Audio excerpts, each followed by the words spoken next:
کسی عورت نے روزہ رکھا ہے اور اس کو حیض آ جائے تو کیا روزہ ٹوٹ جائے گا؟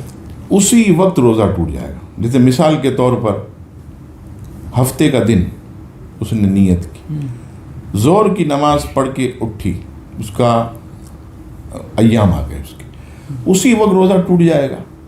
اور یہ بھی یاد رکھیے گا کہ اس دن کی بھی روزے کی قضا کرے گی. مثال کے طور پر افطار سے پہلے حیض آ گیا, تھوڑی دیر پہلے حیض آ گیا, تو چونکہ اسی دن آیا, ابھی افطار نہیں ہوا, تو فوراً روزہ ٹوٹ گیا اور اس کو اس دن کے روزے کی بھی قضا کرنی ہوگی.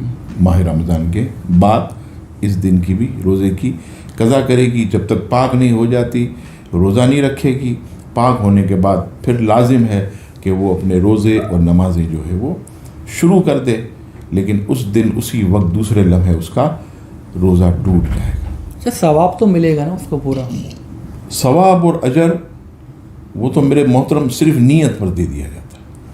یہ تو الحمدللہ اس نے پورا روزہ رکھا اور اینڈ میں, اور پھر نہ رکھنے کے گناہ سے بھی بچ گئی, الحمدللہ, سب سے بڑی فضیلت تھی.